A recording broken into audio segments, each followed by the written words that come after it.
ಏನು ಮೇಲೆ ಹಾರಿರುತ್ತೆ, ಹಾರಿ ಇನ್ನೂ 5 ನಿಮಿಷ ಆಗಿರುವುದಿಲ್ಲ, ಪೂರ್ತಿ ಮೇಲೇನೆ ಬೆಂಕಿ ಹತ್ಕೊಳ್ಳುತ್ತೆ, ಪೂರ್ತಿ ಕೆಳಗೆ ಬಂದು ಬೀಳುತ್ತೆ ಹೆಲಿಕಾಪ್ಟ್ರು. ಇದು ಈ ರೀತಿ ಅಂತ ಹೇಳಿದ್ರೆ ಆ ಸಮಯದಲ್ಲಿ ಅಂತ ಹೇಳಿದ್ರೆ ಅದು ಯಾವ ರೀತಿ ಇರುತ್ತೆ ಅಂತ ಹೇಳಿದ್ರೆ ಯಾರು ಇದಾರೆ ಅದರೊಳಗಂತ ಗುರ್ತೇ ಸಿಗುದಿಲ್ಲ. ಅಂದ್ರೆ ಎಲ್ಲ ಸುಟ್ಟು ಬೂದಿಯಾಗಿ ಬಿಟ್ಟಿರುತ್ತೆ, ಕರಕಲಾಗಿಬಿಟ್ಟಿರುತ್ತೆ. ಇನ್ನೊಂದು ದುರಾದೃಷ್ಟ, ಇನ್ನೊಂದು ಇಲ್ಲಿ ಇದು ಅಂತ ಹೇಳಿದ್ರೆ ದುಃಖಕರ ವಿಷಯ ಅಂತ ಹೇಳಿದ್ರೆ, ಆಗ ಸೌಂದರ್ಯರವರು ಪ್ರೆಗ್ನೆಂಟ್ ಇರ್ತಾರೆ, 5 ತಿಂಗಳ ಮಗು ಅವ್ರ ಹೊಟ್ಟೆಯಲ್ಲಿರುತ್ತೆ. ಮಾನ್ಯ ವೀಕ್ಷಕರೇ, ಅಳಿದು ಉಳಿದವರು ಕಂಡಂತೆ ಸ್ವಾಗತ ಸುಸ್ವಾಗತ. ಇತ್ತೀಚೆಗೆ ಬಹುದೊಡ್ಡ ಚರ್ಚೆ ಅಂತ ಹೇಳಿದ್ರೆ ನಟಿ ಏನಿದ್ದಾರೆ ಸೌಂದರ್ಯ ಅವರು 21 ವರ್ಷದ ಹಿಂದೆ ಹೆಲಿಕಾಪ್ಟರ್ ಅಪಘಾತಕ್ಕೆ ಬಲಿಯಾಗ್ತಾರೆ. ಆದ್ರೆ ಈಗ ಸುದ್ದಿ ಹರಡಿರುವುದಂತ ಹೇಳಿದ್ರೆ ಅವರು ಹೆಲಿಕಾಪ್ಟರ್ಗೆ ಬಲಿಯಾಗಿಲ್ಲ, ಅವರನ್ನ ಹತ್ಯೆ ಮಾಡಲಾಗಿದೆ ಅನ್ನುವಂಥದ್ದು ಆಂಧ್ರ ಪ್ರದೇಶದಲ್ಲಿ ದೊಡ್ಡ ಮಟ್ಟದ ಸುದ್ದಿ. ಅಲ್ಲಿ ಒಬ್ರು RTI ಕಾರ್ಯಕರ್ತರು ಈ ಒಂದು ಆರೋಪವನ್ನ ಮಾಡಿದ್ದಾರೆ. ಸೋಷಿಯಲ್ ಮೀಡಿಯಾ ಪೇಪರ್ಗಳಲ್ಲೂ ದೊಡ್ಡ ಮಟ್ಟದ ಸುದ್ದಿ. ಅದನ್ನು ಈ ಆರೋಪ ಮಾಡಿರುವುದವರು ಯಾರ ಮೇಲೆ ಅಂತ ಹೇಳಿದ್ರೆ ತೆಲುಗುವಿನ ಖ್ಯಾತ ನಟ ಮೋಹನ್ ಬಾಬು ಅವರ ಮೇಲೆ. ಯಾಕೆ ಅಂತ ಕೇಳಿದ್ರೆ, ಏನು ಸೌಂದರ್ಯ ಅವರದು ಹೈದರಾಬಾದ್ ಶಂಷಾದಾಬಾದ್ನಲ್ಲಿ ದೊಡ್ಡದೊಂದು ಗೆಸ್ಟ್ ಹೌಸ್ ಇತ್ತು, 6 ಎಕರೆ ಜಮೀನಿತ್ತು. ಈ ಜಾಗ ಮೋಹನ್ ಬಾಬು ಅವರಿಗೆ ಬೇಕಾಗಿತ್ತು. ಆ ಮೋಹನ್ ಬಾಬು ಅವ್ರ ಮಧ್ಯ ಸೌಂದರ್ಯ ಅವರ ಮಧ್ಯ ಈ ಜಾಗದ ಸಮಸ್ಯೆ ಇತ್ತು.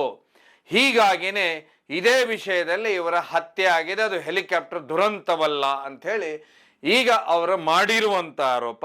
ಈಗ ಆಗಲೇನೆ ಅವ್ರ ಯಜಮಾನ್ರೇನಿದ್ದಾರೆ ಅಂದ್ರೆ ಸೌಂದರ್ಯ ಅವರ ಯಜಮಾನರು ಇದಕ್ಕೆ ಉತ್ತರವನ್ನು ಕೊಟ್ಟಿದ್ದಾರೆ, ಕ್ಲಾರಿಫಿಕೇಶನ್ ಕೊಟ್ಟಿದ್ದಾರೆ. ನಮ್ಮ ಮತ್ತು ಮೋಹನ್ ಬಾಬು ಅವರ ಮಧ್ಯ ಆ ರೀತಿ ಯಾವುದೇ ಆಸ್ತಿ ವಿಷಯದಲ್ಲಿ ಸಮಸ್ಯೆಗಳಿರಲಿಲ್ಲ.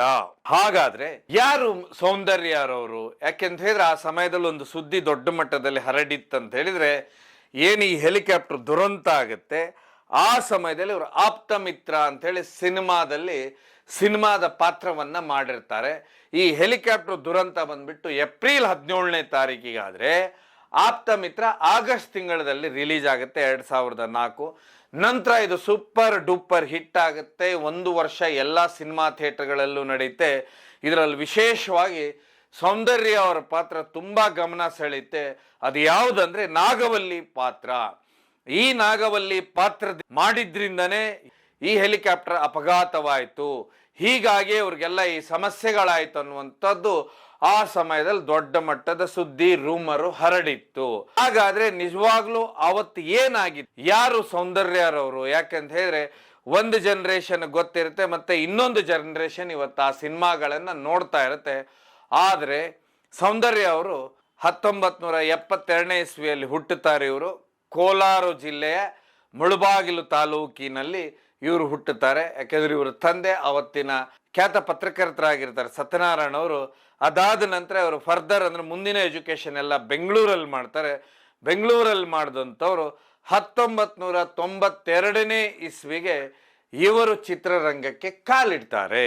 ಆ ಸಮಯದಲ್ಲಿ ನಿಮಗೆ ಗೊತ್ತು, ಸಿದ್ಲಿಂಗಯ್ಯ ಅವರ ತುಂಬಾ ಫೇಮಸ್ ಡೈರೆಕ್ಟರ್ ಅಂದ್ರೆ ಅವರ ಪಿಕ್ಚರ್ ಅಂತ ಹೇಳಿದ್ರೆ ಸೌಂದರ್ಯ ಅವರಿಗೆ ಮೊದಲನೇ ಚಿತ್ರ ಬಾ ನನ್ನ ಪ್ರೀತಿಸು ಅನ್ನುವಂತ ಒಂದು ಏನು ಸಿನಿಮಾ ಇದೆ, ಈ ಸಿನಿಮಾದಲ್ಲಿ ಪಾತ್ರವನ್ನು ಮಾಡ್ತಾರೆ. ಇದು 1992 ಅಂತ ಹೇಳಿದ್ರೆ ಆಗ ಅವರಿಗೆ 20 ವರ್ಷ ಆಗಿರುತ್ತೆ ಚಿತ್ರರಂಗಕ್ಕೆ ಕಾಲಿಡುವತ್ತಿಗೆ. ಅದಾದ ಮೇಲೆ ಅದೇ ವರ್ಷನೇ ಅವರು ಗಂಧರ್ವ ಅಂತ ಹೇಳಿ ಸಿನಿಮಾ ಮಾಡ್ತಾರೆ.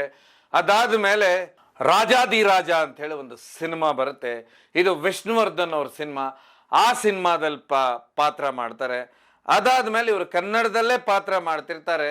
ತೂಗುವೆ ಕೃಷ್ಣ ಅಂತ ಹೇಳಿ ನಿಮ್ಗೆ ಗೊತ್ತಿರುತ್ತೆ. ಅನಂತನಾಗ್ ಆ ಸಮಯಕ್ಕೆ ತುಂಬಾ ಹಿಟ್ ಸಿನಿಮಾಗಳು ಅಂದ್ರೆ ಕಾಮಿಡಿಗಳ ಸಿನಿಮಾಗಳನ್ನ ಕೊಡ್ತಾ ಇರ್ತಾರೆ. ಹೀಗಾಗಿ ಇವರು ತೂಗುವೆ ಕೃಷ್ಣ ಸಿನಿಮಾದಲ್ಲಿ 94ರಲ್ಲಿ ಪಾತ್ರ ಮಾಡ್ತಾರೆ. ಇದ್ರ ಹಿಂದೆ ಎರಡು ಸಿನಿಮಾವನ್ನ ಶಶಿಕುಮಾರ್ ಅವರು ಟೀಮ್ ಮಾಡಿರ್ತಾರೆ, ವಿಷ್ಣುವರ್ಧನ್ ಅವರು ಒಂದು ಸಿನಿಮಾದಲ್ಲಿ ಮಾಡ್ತಾರೆ. ಅದಾದ್ಮೇಲೆ ಅನಂತನಾಗ್ ಅವ್ರ ಸಿನಿಮಾ ಮಾಡ್ತಾರೆ. ಇದ್ರ ಮಧ್ಯೆ ಒಂದು ತೆಲುಗು ಸಿನಿಮಾವನ್ನು ಮಾಡಿರ್ತಾರೆ. ಇದಾದ ಮೇಲೆ ಇವರು 94ನೇ ಇಸ್ವಿಯಲ್ಲಿ ಹಲೋ ಬ್ರದರ್ ಅಂತ ಹೇಳಿ ಏನು ನಾಗಾರ್ಜುನ ಅವರು ಆ ಸಮಯದಲ್ಲಿ ಹಿಟ್ ಮೂವಿಗಳನ್ನ ಕೊಡ್ತಾ ಇರ್ತಾರೆ. ನಾಗಾರ್ಜುನ ಅವರು ತುಂಬಾ ಸಕ್ಸಸ್ ಆ ಸಮಯದಲ್ಲಿ ತೆಲುಗುನಲ್ಲಿ ದೊಡ್ಡ ಮಟ್ಟದಲ್ಲಿ ಹೆಸರಿರುತ್ತೆ. ಅವರು ಅದೇ ಸಮಯಕ್ಕೆ ಅವರು ಹಲೋ ಬ್ರದರ್ ಅಂತ ಹೇಳಿ ಸಿನಿಮಾದಲ್ಲಿ ಅಭಿನಯಿಸ್ತಾರೆ. ಒಂದು ಕಡೆ ಹಲೋ ಬ್ರದರ್ ಅಲ್ಲಿ ರಮ್ಯಾ ಕೃಷ್ಣ ಅವರ ಪಾತ್ರ ಇರುತ್ತೆ. ತುಂಬಾ ರಮ್ಯಾ ಕೃಷ್ಣ ಅವರು ಅವ್ರ ತರಾನೇ ಅಭಿನಯ ಮಾಡ್ತಾರೆ. ಇನ್ನೊಂದು ಕಡೆ ಸೌಂದರ್ಯ ಅವರ ಪಾತ್ರ ಹೇಗಿರುತ್ತೆ ಅಂತ ಹೇಳಿದ್ರೆ ಒಬ್ರು ಗೃಹಿಣಿ ಆಗಿರ್ತಾರೆ, ಆ ರೀತಿ ಪಾತ್ರದಲ್ಲಿ ಮಿಂಚಿ ಬಿಡ್ತಾರೆ. ಹೀಗಾಗಿ ಇದು ದೊಡ್ಡ ಮಟ್ಟದಲ್ಲಿ 94ರಲ್ಲಿ ಹಿಟ್ ಆಗುತ್ತೆ. ಹಿಟ್ ಆದ ನಂತರ ಅವರು ತುಂಬಾ ಸುಮಾರು ಸಿನಿಮಾಗಳಂದ್ರೆ ಇವರು ತೆಲುಗು ಭಾಷೆಯನ್ನು ತುಂಬಾ ಚೆನ್ನಾಗೂ ಮಾತಾಡ್ತಾ ಇದ್ರು, ತಮಿಳು ಇವ್ರಿಗೆ ತುಂಬಾ ಚೆನ್ನಾಗಿ ಬರ್ತಾ ಇದ್ರಿಂದ ಸಾಲು ಸಾಲಾಗಿ ಇವರು ತೆಲುಗು ಸಿನಿಮಾದಲ್ಲಿ ಮಾಡ್ತಾ ಹೋಗ್ತಾರೆ. ಆ ಕಾಲಕ್ಕೆ ಇವ್ರದ್ದೆಲ್ಲ ಸಿನಿಮಾಗಳು ತೆಲುಗುವಲ್ಲಿ ಹಿಟ್ ಆಗುತ್ತೆ. ಚಿರಂಜೀವಿ ಅವರು ಒಟ್ಟಿ ಮಾಡ್ತಾರೆ. ಆ ಸಮಯದಲ್ಲಿ ತುಂಬಾ ಸಕ್ಸಸ್ ಆಕ್ಟರ್ ಅಂತ ಹೇಳಿದ್ರೆ ತೆಲುಗುನಲ್ಲಿ ವೆಂಕಟೇಶ್ ಅವರು ಒಟ್ಟಿಗೂ ಹಿಟ್ಟಿಂದ ಹಿಟ್ ಸಿನಿಮಾಗಳನ್ನ ಮಾಡ್ತಾ ಹೋಗ್ತಾರೆ. ಇದರ ಮಧ್ಯನೇ ಇವರು ತಮಿಳು ಸಿನಿಮಾವನ್ನು ಮಾಡ್ತಾರೆ. ನಿಮ್ಗೆ ಗೊತ್ತು, ಅರುಣಾಚಲಂ ಅಂತ ಹೇಳಿ ಸಿನಿಮಾ ಬರುತ್ತೆ, ಪಡಿಯಪ್ಪ ಅಂತ ಹೇಳಿ ಸಿನಿಮಾ ಬರುತ್ತೆ. ಆವತ್ತಿನ ಕಾಲದಲ್ಲಿ ಉತ್ತುಂಗದಲ್ಲಿದ್ದಂತ ನಟರು ಅಂತ ಹೇಳಿದ್ರೆ ರಜನಿಕಾಂತ್ ಅವರು ಸಿನಿಮಾಗಳಲ್ಲಿ ನಟಿಸ್ತಾರೆ. ಅದಾದ್ಮೇಲೆ ಇವರು ಹಿಂದಿಯಲ್ಲೂ ನಟಿಸ್ತಾರೆ. ಹಿಂದಿಯಲ್ಲಿ ಆ ಸಮಯಕ್ಕೆ ಅಮಿತಾಬ್ ಬಚ್ಚನ್ ಅವರು ದೊಡ್ಡ ಸೂಪರ್ ಸ್ಟಾರ್ ಅವರೊಟ್ಟಿಗೆ ಸೂರ್ಯವಂಶ ಸಿನಿಮಾವನ್ನ ಪಾತ್ರವನ್ನ ಮಾಡ್ತಾರೆ. ಇದಾದ ಮೇಲೆ ಇವರು ಅದ್ರ ಮಧ್ಯ ಅಂತ ಹೇಳಿದ್ರೆ ಆಗ ಇವರನ್ನ ಕನ್ನಡಕ್ಕೆ ಮತ್ತೆ ಕರ್ಕೊಂಡು ಬರೋದಂದ್ರೆ ಆವತ್ತಿನ ಕಾಲದ ಸಾಹಸಿ ಯಾರು ಅಂತ ಹೇಳಿದ್ರೆ ನಿಮ್ಗೆಲ್ಲ ಗೊತ್ತು, ವಿ ರವಿಚಂದ್ರನ್ ಅವರು ತಮ್ಮ ಸಿನಿಮಾ ಏನು ಸಿಪಾಯಿ ಮಾಡ್ತಿರ್ತಾರೆ, ಆ ಸಿಪಾಯಿಗೆ ಕರ್ಕೊಂಡು ಬರ್ತಾರೆ. ಸಿಪಾಯಿಯಲ್ಲಿ ನಿಮ್ಗೆ ಗೊತ್ತು ಚಿರಂಜೀವಿ ಅವ್ರದ್ದು ಒಂದು ಪಾತ್ರ ಇರುತ್ತೆ. ಅದಾದ್ಮೇಲೆ ಸುಮಾರಿಗೆ ಅಣ್ಣಯ್ಯ ಈ ರೀತಿ ರವಿಚಂದ್ರನ್ ಒಟ್ಟೋರಿ ಸುಮಾರು ಸಿನಿಮಾ ಮಾಡ್ತಾ ಇರ್ತಾರೆ. ಆಗ ಅವರು ತುಂಬಾ ಬೇಡಿಕೆಯಲ್ಲಿದ್ದಂತ ಹೇಳಿದ್ರೆ ಒಂದು ಕಡೆ ತೆಲುಗು ಸಿನಿಮಾಗಳಲ್ಲಿ, ಇನ್ನೊಂದು ಕಡೆ ತಮಿಳಲ್ಲಿ, ಇನ್ನೊಂದು ಕಡೆ ಏನು ಹಿಂದಿಯಲ್ಲಿ ಸಿನಿಮಾದಲ್ಲಿ ಬಹುಬೇಡಿಕೆ ಇರುತ್ತೆ. ಇದರ ಮಧ್ಯೆ ಒಂದು ಆರ್ಟ್ ಸಿನಿಮಾವನ್ನ ಮಾಡ್ತಾರೆ, ಗಿರೀಶ್ ಕಾಸರವಳ್ಳಿಯವರ ದ್ವೀಪ ಸಿನಿಮಾ. ಈ ದ್ವೀಪ ಸಿನಿಮಾಗೆ ನ್ಯಾಷನಲ್ ಅವಾರ್ಡ್ ಬರುತ್ತೆ. ಅದಾಗ್ಲೇನೆ ಇವ್ರಿಗೆ Nandi award, film fair award, ಸಿಕ್ಕಾಪಟ್ಟೆ ಅವಾರ್ಡ್ಗಳು ಬರ್ತಿರ್ತವೆ. ಯಾಕಂದ್ರೆ ಇವರು ಹೆಣ್ಣು ಮಕ್ಕಳ ಮೆಚ್ಚಿದ ನಟಿ ಆಗ್ಬಿಟ್ಟಿರ್ತಾರೆ. ಪ್ರತಿ ಪಾತ್ರದಲ್ಲೂ ಭಾರತದ ನಾರಿ, ಆಮೇಲೆ ಗೃಹಿಣಿ ಆದಂಥವಳ ಕಷ್ಟ, ಈ ರೀತಿಯ ಪಾತ್ರಗಳಲ್ಲಿ ತುಂಬಾ ಅದ್ಭುತವಾಗಿ ನಟಿಸ್ತಾ ಇರೋದ್ರಿಂದ ಇವರು ದೀಪ ಸಿನಿಮಾದಲ್ಲಿ ಮನೋವೈಜ್ಞಾನಿಕವಾದ ನಟನೆಯನ್ನ ಆ ಕಾಲಕ್ಕೆ ಕೊಡ್ತಾರೆ. ಹೀಗಾಗಿ ಇದಕ್ಕೆ ಇವರಿಗೆ ರಾಷ್ಟ್ರ ಪ್ರಶಸ್ತಿ ಬರುತ್ತೆ. ಅದು ಗಿರೀಶ್ ಕಾಸರವಳ್ಳಿ ಅವರ ಸಿನಿಮಾ. ಇದಾದ ಮೇಲೆ ಭಕ್ತಿ ಪ್ರಧಾನ ಚಿತ್ರಗಳು, ಅದರಲ್ಲಿ ದೇವಿ ಪಾತ್ರದ ಚಿತ್ರಗಳಂತ ಹೇಳಿದ್ರೆ ಇವರು ಅವಾಗ ಸೂಪರ್ ಡೂಪರ್ ಹಿಟ್ ಆಗುತ್ತೆ. ಇದರ ಮಧ್ಯೆ ಇವರು ಮಂಜುನಾಥ ಸ್ವಾಮಿ ಒಂದು ಸಿನಿಮಾ ಮಾಡ್ತಾರೆ, ಅಲ್ಲಿ ಅರ್ಜುನ್ ಸರ್ಜಾ ಅವ್ರು ಇರ್ತಾರೆ. ಈ ಸಿನಿಮಾನು ಸೂಪರ್ ಡೂಪರ್ ಹಿಟ್ ಆಗುತ್ತೆ. ಇದೆಲ್ಲ ಆದ ನಂತರ ಆ ಸಮಯಕ್ಕೆ ದ್ವಾರಕೀಶ್ ಅವರ ಸಿನಿಮಾ ಅಂತ ಹೇಳಿದ್ರೆ 2003ರಿಂದ ಪ್ರಾರಂಭ, 2004 ಮಧ್ಯ ಪ್ರಾರಂಭವಾಗುತ್ತೆ ಆಪ್ತಮಿತ್ರ ಚಿತ್ರ. ನಮಗೆಲ್ಲ ಗೊತ್ತು ಆ ಕಾಲದ ಸೂಪರ್ ಡೂಪರ್ ಹಿಟ್ಟು. ಇದು ಸರಿಸುಮಾರು ಎಲ್ಲ ಒಂದೊಂದು ವರ್ಷಗಟ್ಟಲೆ ಓಡುತ್ತೆ. ದ್ವಾರಕೀಶ್ ಅವರ ಚಿತ್ರ, ಅದರಲ್ಲಿ ತುಂಬಾ ಮೇನ್ ರೋಲಲ್ಲಿ ಇದ್ದಿದ್ದಂತ ಹೇಳಿದ್ರೆ ವಿಷ್ಣುವರ್ಧನ್ ಅವರು, ಇನ್ನೊಂದು ಕಡೆ ರಮೇಶ್ ಅವರು. ಅದರಲ್ಲಿ ಸೌಂದರ್ಯ ಅವರ ಪಾತ್ರನೇ ಬಹುಮುಖ್ಯವಾಗಿ ಬರುತ್ತೆ. ಆ ಪಾತ್ರವನ್ನ, ನಾಗವಲ್ಲಿ ಪಾತ್ರವನ್ನ ತುಂಬಾ ಅದ್ಭುತವಾಗಿ ನಿಭಾಯಿಸ್ತಾರೆ. ಇದ್ರ ಮಧ್ಯೆ ಅಂತ ಹೇಳಿದ್ರೆ ಈ ಸಿನಿಮಾದ ಶೂಟಿಂಗ್ ಮುಗಿದೋಗಿರುತ್ತೆ, ಇನ್ನೇನು ಡಬ್ಬಿಂಗ್ ಎಲ್ಲ ಇರುವಂತ ಸಮಯದಲ್ಲೇನೆ ಈ ಚುನಾವಣೆ ಬರುತ್ತೆ, ಲೋಕಸಭೆ ಇಲೆಕ್ಷನ್ ಬರುತ್ತೆ. ಲೋಕಸಭಾ ಇಲೆಕ್ಷನ್ ಅಂದ್ರೆ 2004 ಮೇ ತಿಂಗಳಲ್ಲಿ ಲೋಕಸಭಾ ಚುನಾವಣೆ ಇರುತ್ತೆ. ಅದ್ರ ಮಧ್ಯ ಅಂತ ಹೇಳಿದ್ರೆ ಆಗ ಕೇಂದ್ರದಲ್ಲಿ ಬಿಜೆಪಿ ಮತ್ತೆ NDA ಒಕ್ಕೂಟದ ಸರ್ಕಾರ ಇರುತ್ತೆ. ಅಲ್ಲಿ ಅಟಲ್ ಬಿಹಾರಿ ವಾಜಪೇಯಿ ಅವರು ಪ್ರಧಾನಮಂತ್ರಿ ಆಗಿರ್ತಾರೆ.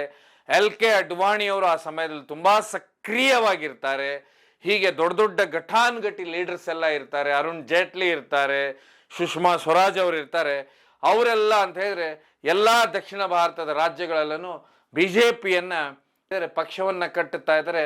ಅದೇ ಸಮಯದಲ್ಲಿ ಗ್ರಾಮ್ ಸಡಕ್ ಯೋಜನೆಯಿಂದ ಹೆದ್ದಾರಿವರೆಗೆ ತುಂಬಾ ರಸ್ತೆಗಳನ್ನೆಲ್ಲ ನಿರ್ಮಿಸಿ, ಅದಾಗ್ಲೇನೆ ಅಟಲ್ ಬಿಹಾರಿ ವಾಜಪೇಯಿ ಅವರ ಸರ್ಕಾರ ತುಂಬಾ ದೊಡ್ಡ ಮಟ್ಟದಲ್ಲಿ ಹೆಸರಿರುತ್ತೆ. ಇದೇ ಸಮಯಕ್ಕೆ ಸೌಂದರ್ಯ ಅವರು ಆಂಧ್ರ ಪ್ರದೇಶದಲ್ಲಿ ಬಿಜೆಪಿ ಪರವಾಗಿ ಅಂತ ಹೇಳಿದ್ರೆ ಬಿಜೆಪಿ ಪಕ್ಷದಲ್ಲಿ ಇರ್ತಾರೆ. ಆಂಧ್ರದಲ್ಲಿ ದೊಡ್ಡ ಮಟ್ಟದ ಅಂದ್ರೆ ಆಂಧ್ರದಲ್ಲಿ ಇವರು ವರ್ಚಸ್ ದೊಡ್ಡ ಮಟ್ಟದಲ್ಲಿ ಇರೋದ್ರಿಂದ ಆಂಧ್ರದಲ್ಲಿ ಬಿಜೆಪಿ ಪರವಾಗಿ ಇವರು ಪ್ರಚಾರ ಮಾಡ್ತಿರ್ತಾರೆ. ಒಂದು ಕಡೆ ಅಂತ ಹೇಳಿದ್ರೆ ಕಾಂಗ್ರೆಸ್ನಲ್ಲಿ ಇರುವಂತ ಆಗ ವಿಜಯಶಾಂತಿ ಅವರು ಆಗ ಬಿಜೆಪಿ ಪಕ್ಷದಲ್ಲಿ ಅವರು ಇರ್ತಾರೆ. ಅವರು ಒಂದು ಕಡೆ ಪ್ರಚಾರ ಮಾಡ್ತಾ ಇದ್ರೆ, ಇನ್ನೊಂದು ಕಡೆ ಸೌಂದರ್ಯ ಅವರು ದೊಡ್ಡ ಮಟ್ಟದ ಪ್ರಚಾರ. ಯಾಕಂದ್ರೆ ಸೌಂದರ್ಯ ಅವರು ಪ್ರಚಾರಕ್ಕೆ ಬಂದ್ಬಿಟ್ರಂತ ಇದ್ರೆ ಲಕ್ಷಾಂತರ ಜನ ಸೇರ್ತಿರ್ತಾರೆ. ಅದರಲ್ಲಿ ವಿಶೇಷವಾಗಿ ಹೆಣ್ಣು ಮಕ್ಕಳು ತುಂಬಾ ಜನ ಸೇರ್ತಾ ಇರ್ತಾರೆ. ಬಿಜೆಪಿ ಪಕ್ಷದ ದಕ್ಷಿಣ ಭಾರತದ ಸ್ಟಾರ್ ಕ್ಯಾಂಪೇನ್ ಆಗಿರ್ತಾರೆ. ಏಪ್ರಿಲ್ 2004 17ನೇ ತಾರೀಕು ಇವರಿಗೆ ಕರೀಂ ನಗರದಲ್ಲಿ ಪ್ರಚಾರ ಇರುತ್ತೆ. ತಮ್ಮ ಮನೆಯಿಂದ ಹೊರಟು ಏನು ಜಕ್ಕೂರಿನಲ್ಲಿರುವಂತ ಹೆಲಿಪ್ಯಾಡ್ ಏನಿದೆ, ಅಂದ್ರೆ ಪ್ರೈವೇಟ್ ಹೆಲಿಪ್ಯಾಡ್ ಅಂದ್ರೆ ನಿಮ್ಗೆಲ್ಲ ಗೊತ್ತು. ಅಲ್ಲಿಂತ್ರ ಏನಿ ದೊಡ್ಡ ದೊಡ್ಡ ಸ್ಟಾರ್ ಪ್ರಚಾರಕರು, VIP ಗಳು, VVIPಗಳು, ದೊಡ್ಡ ದೊಡ್ಡ ಮಂತ್ರಿಗಳು ಪ್ರೈವೇಟ್ ಹೆಲಿಕಾಪ್ಟರ್ ನಿಂದ ಹೋಗುದಿದ್ರೆ ಅಲ್ಲಿಂತ್ರನೇ ಹೋಗುದು. ಅಲ್ಲಿ ಬಂದು ಅಂತ ಹೇಳಿದ್ರೆ ಆ ಪ್ರಚಾರಕ್ಕೆ ಹೋಗ್ಬೇಕಂತ ಹೇಳಿ ಬರ್ತಾರೆ. 17ನೇ ತಾರೀಕು 11 ಗಂಟೆಗೆ ಏನ್ ಹೆಲಿಕಾಪ್ಟರ್ ಟೇಕಪ್ ಆಗುತ್ತೆ, ಟೇಕಪ್ ಆಗಿ 150 ಫೀಟ್ ಅಡಿ ಮೇಲ್ ಹೋಗಿರುತ್ತೆ. ಮೇಲ್ ಹೋದಾಗ ಸಿಂಗಲ್ ಇಂಜಿನ್ ಹೆಲಿಕಾಪ್ಟರ್ ಏನಾಗುತ್ತೆ ಅಂತ ಹೇಳಿದ್ರೆ ಆಗ್ಲೇ ಅಂತ ಹೇಳಿದ್ರೆ ಅದಕ್ಕೆ ಬೆಂಕಿ ಹತ್ಕೊಳ್ಳುತ್ತೆ.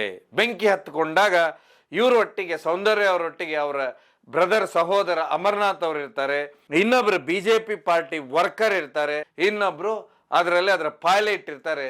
ಈ 4 ಜನರು ಅಂತ ಹೇಳಿದ್ರೆ ಏನು ಮೇಲೆ ಹಾರಿರುತ್ತೆ, ಹಾರಿ ಇನ್ನೂ 5 ನಿಮಿಷ ಆಗಿರುವುದಿಲ್ಲ, ಪೂರ್ತಿ ಮೇಲೇನೆ ಬೆಂಕಿ ಹತ್ಕೊಳ್ಳುತ್ತೆ, ಪೂರ್ತಿ ಕೆಳಗೆ ಬಂದು ಬೀಳುತ್ತೆ ಹೆಲಿಕಾಪ್ಟರ್. ಖ್ಯಾತ ನಟಿಯೊಬ್ರು ಪ್ರಯಾಣಿಸ್ತಿದ್ದ ಹೆಲಿಕಾಪ್ಟರ್ ಈ ರೀತಿ ಒಂದು ಭೀಕರ ಅಪಘಾತಕ್ಕೆ ಈ ಹೆಲಿಕಾಪ್ಟರ್ ಬಲಿಯಾಗುತ್ತಂತ ಹೇಳಿದ್ರೆ, ಇನ್ನೊಂದು ದುರಾದೃಷ್ಟ, ಈ ದುಃಖಕರ ವಿಷಯ ಅಂತ ಹೇಳಿದ್ರೆ, ಆಗ ಸೌಂದರ್ಯರವರು ಪ್ರೆಗ್ನೆಂಟ್ ಇರ್ತಾರೆ, 5 ತಿಂಗಳ ಮಗು ಅವ್ರ ಹೊಟ್ಟೆಯಲ್ಲಿರುತ್ತೆ ಅಂತ ಹೇಳಿದ್ರೆ, ಅವರು ಸಾಫ್ಟ್ವೇರ್ ಇಂಜಿನಿಯರ್ ರಘು ಅವರನ್ನ ಮದುವೆ ಆಗಿರುತ್ತೆ. ಮದುವೆ ಆದ ನಂತರ ಆವಾಗ ಅಂತ ಹೇಳಿದ್ರೆ ಹೆಚ್ಚಿನ ಸಿನಿಮಾದಲ್ಲಿ ಕೆಲಸ ಮಾಡ್ತಾ ಇರೋದಿಲ್ಲ. ಅದಾಗಲೇನೆ ಆಪ್ತ ಮಿತ್ರ ಅವ್ರದ್ದು ಶೂಟಿಂಗ್ ಮುಗ್ದಿರುತ್ತೆ, ಇನ್ನೇನು ರಿಲೀಸ್ ಒಂದೇ ಅದು ಬಾಕಿ ಇರುತ್ತೆ, ಡಬ್ಬಿಂಗು ಮತ್ತೆ ರಿಲೀಸ್ ಇರುತ್ತೆ. ಇದೇ ಸಮಯಕ್ಕೆ ಎಲೆಕ್ಷನ್ ಬಂದಿರೋದ್ರಿಂದ ಇವ್ರೇನ್ ಪ್ರಚಾರಕ್ಕೆ ಹೊರಟು ಬರ್ತಾರೆ. ಆ ಪ್ರಚಾರಕ್ಕೆ ಹೊರಟು ಬಂದಾಗ ಆವತ್ತಂತ ಹೇಳಿದ್ರೆ ಏಪ್ರಿಲ್ 17ನೇ ತಾರೀಕು ಏನು ಇವ್ರ ಹೆಲಿಕಾಪ್ಟರ್ ಅಂತ ಹೇಳಿದ್ರೆ ಬೆಳಗ್ಗೆ 11 ಗಂಟೆ ಟೇಕಪ್ ಆದಂತ ಹೆಲಿಕಾಪ್ಟರ್ 150 ಫೀಟು ಅಡಿ ಮೇಲ್ ಹೋಗಿರುವುದಿಲ್ಲ. ಟೇಕಪ್ ಆಗಿ ಬರೀ ಇನ್ನು 5 ನಿಮಿಷನೂ ಆಗಿರಲ್ಲ, ಅದಾಗ್ಲೇನೆ ಪೂರ್ತಿ ಬೆಂಕಿಯಿಂದ ಧರೆಗೆ ಉರುಳಿ ಬಿಡುತ್ತೆ. ಅಲ್ಲಿದ್ದಂಥವ್ರು ಅವ್ರನ್ನ ಉಳಿಸ್ಬೇಕಂತ ಹೇಳಿ ಓಡೋಗ್ತಾರೆ. ಓಡೋದ ನೋಡಿದ್ರೆ ಏನಂತ ಹೇಳಿದ್ರೆ ಪೂರ್ತಿ ಸುಟ್ಟು ಕರಕಲಾಗ್ಬಿಟ್ಟಿರುತ್ತೆ, ಯಾರಂತೆ ಗೊತ್ತಾಗ್ತಾ ಇರೋದಿಲ್ಲ. ಈ ರೀತಿ ಸೌಂದರ್ಯ ದುರಂತಕ್ಕೀಡಾಗ್ತಾರೆ. ಇದಾದ ಮೇಲೆ 21 ವರ್ಷದ ನಂತರ ಅವರು ಹೆಲಿಕಾಪ್ಟರ್ ದುರಂತಕ್ಕೆ ಬಲಿಯಾಗಿಲ್ಲ. ಪ್ರಾಪರ್ಟಿ ವಿಷಯದಲ್ಲಿ ಸಮಸ್ಯೆಗಳಿದ್ದು ಹೀಗಾಗಿ ಮೋಹನ್ ಬಾಬು ಅವರಿಗೆ, ಸೌಂದರ್ಯ ಅವರಿಗೆ ಆಸ್ತಿ ವಿಷಯದಲ್ಲಿ ತಕರಾರಿತ್ತನ್ನುವಂತ ಸುದ್ದಿ ಏನೀಗ ಹರಡಿದೆ.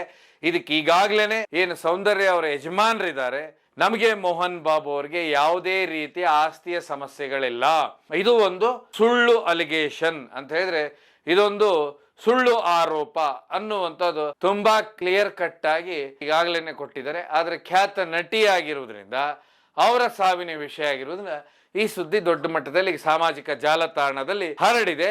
ಆದ್ರೆ ಈಗಾಗಲೇ ಅವ್ರ ಯಜಮಾನರು ನಮಗೆ ಮೋಹನ್ ಬಾಬು ಅವ್ರಿಗೆ ಯಾವ ಸಮಸ್ಯೆನೂ ಇಲ್ಲ, ಏನು ಹೆಲಿಕಾಪ್ಟರ್ ದುರಂತ ಆಯ್ತು ಅದು ಬಲಿಯಾದ್ರು ಬಿಟ್ರೆ ಇದರಲ್ಲಿ ಯಾರ್ದು ಏನು ಕೈವಾಡವಿಲ್ಲ. ಆಸ್ತಿಯ ವಿಚಾರದಲ್ಲಿ ಕಲಹ ಅಂದ್ರೆ ಗಲಾಟೆಗಳು ಯಾವುದೂ ಇರಲಿಲ್ಲ, ಯಾವತ್ತೂ ಇರಲಿಲ್ಲ ಅಂತ ಹೇಳಿ ಈಗಾಗಲೇ ಕ್ಲಿಯರ್ ಆಗಿ ಎಲ್ಲದಕ್ಕೂ ಉತ್ತರವನ್ನ ಕೊಟ್ಟಿದ್ದಾರೆ. ಅಂದ್ರೆ ಸಾಮಾಜಿಕ ಜಾಲತಾಣದಲ್ಲಿ ಈಗ ಹೇಳಿದ್ದಾರೆ.